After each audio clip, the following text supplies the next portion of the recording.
Hello guys, स्वागत है आप सभी का हमारे इस नए वीडियो में। तो आज का हमारा टॉपिक होगा अमांडा, जो कि पोएम मैं पहले ही पढ़ा चुका हूँ और उसी पे आज क्वेश्चन आंसर होगा। तो ध्यान दीजिएगा। How old do you think Amanda is? तो आपके अनुसार से आपको क्या लगता है कि अमांडा कितने एज की होगी, या और फिर how do you think know this, ये आपने कैसे सोचा या फिर आपने कैसे जाना। ठीक है। I think Amanda is around 12 और 13। तो मुझे लगता है कि अमांडा का एज या तो 12 होगी या तो 13 होगी। It is clear from the acnes she has, ये इस बात से पता चलता है कि उसको एक्नी है। यूजुअली बॉयज़ और girls at this age have them on their faces, तो इसी एज में एक्नीज होते हैं, पिंपल्स होते हैं। What could Amanda do if she were a mermaid? वो क्या कर सकती थी यदि वो एक मरमेड होती तो। Amanda could move about in the green sea blissfully, तो उस ग्रीन एमराल्ड सी में आनंदपूर्वक इधर उधर घूम सकती थी। Is Amanda N orphan? क्या अमांडा एक ऑर्फन है?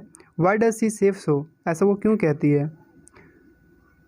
Amanda is an orphan wondering in the streets. Amanda कहती है कि वो एक ऑर्फन है और घूमती है सड़कों पर। It is clear in stanza 4, ऐसा वो कहती है स्टांजा 4 में। सी से सो, ऐसा कहती है बिकॉज, क्योंकि इन स्टांजा 3 थर्ड स्टांजा में reference are to a girl who is not an orphan, जिसमें बतलाया गया है कि वो एक ऑर्फन नहीं होती है। ये बतलाया गया है स्टांजा 3 में, और स्टांजा 4 में यह बात दिया गया है कि वो ऑर्फन होती है। रियल में वो ऑर्फन नहीं होती है। Do you know the story of Rapunzel? क्या तुम जानते हो रपुंजल की story?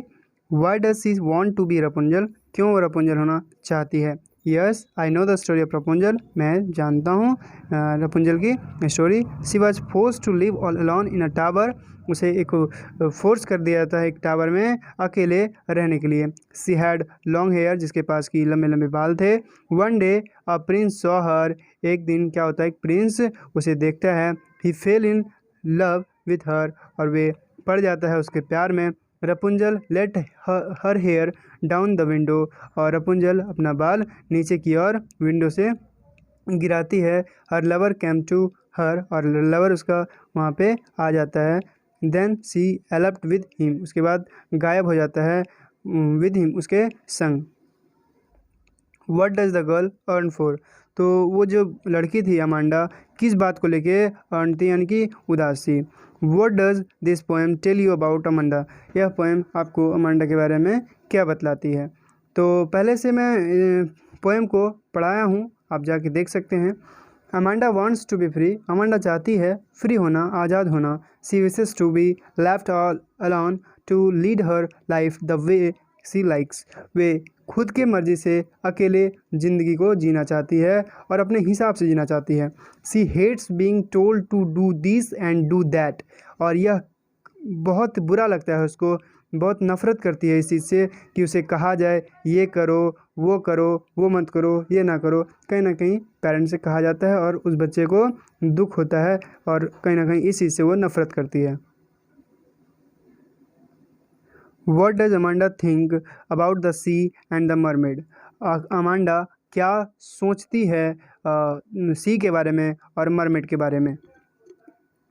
Amanda thinks that, Amanda को लगता है कि the sea is very calm, जो सी होता है बहुत शांत होता है। It is green which is liked by all, ये बहुत हरियाली होता है यहाँ पे, कहीं ना कहीं शैवाल से घिरे हुए होते हैं और जिसे कि सबके द्वारा पसंद किया जाता है। इन द सी में Amanda lives like a mermaid, Amanda रहती एक मरमेड की तरह। There she moves very happily and enjoys life very much, और वहाँ पर मूव करती एक जगह से दूसरी जगह तक, और वहाँ पर जिंदगी को जीती बड़े ही आराम से। सी इज़ हैप्पी देयर, वहाँ पर बहुत वो खुश होती। What are some of the pieces of advices put to Amanda by the poet? Poet के द्वारा क्या एडवाइस दिया जाता है अमांडा को, और शायद उसकी माँ के रूप में उसे क्या एडवाइस दिया जाता है? द पोएट एडवाइज्ड अमांडा जो पोइट हैं वो एडवाइस देते हैं, सलाह देते हैं अमांडा को कि neither to bite her nails not to bend her shoulders. क्या बोल रहा है कि ना ही तुम अपने दांतों से नाखून को काटो और ना ही अपने कंधों को मोच करके बैठो, घुमा करके बैठो। He further instruct her not to eat chocolates, और तो और वो यह भी बतलाती है कि चॉकलेट भी खाने को मना करती है।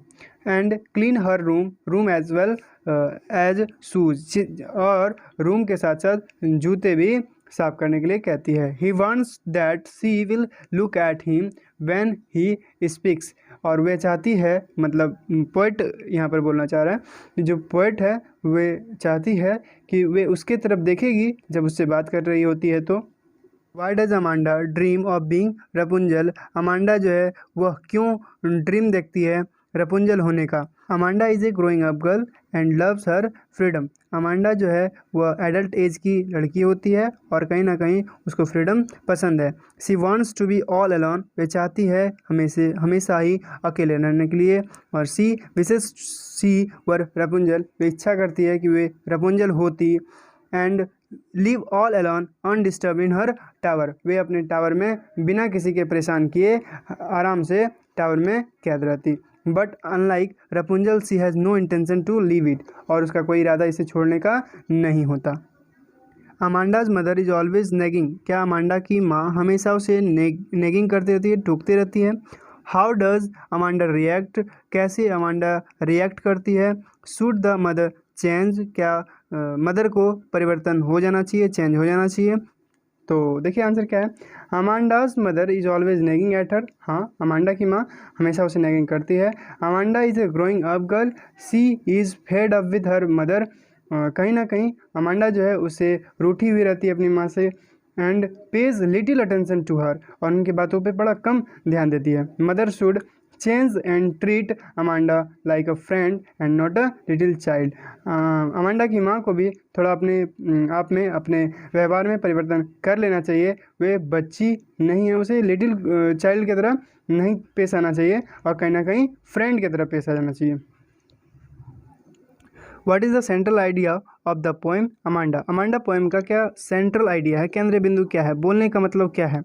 The central of the poem is that children have certain habits, कि बच्चे को कुछ ना कुछ हैबिट्स बना हुआ रहता है, बच्चे का एक सर्टन हैबिट्स होता है, ठीक है ना। Their parents teach them to maintain those habits, उनके पेरेंट्स, बच्चे के पेरेंट्स उन्हें कहीं ना कहीं सिखाते हैं उस हैबिट से दूर हटने के लिए, कहते हैं।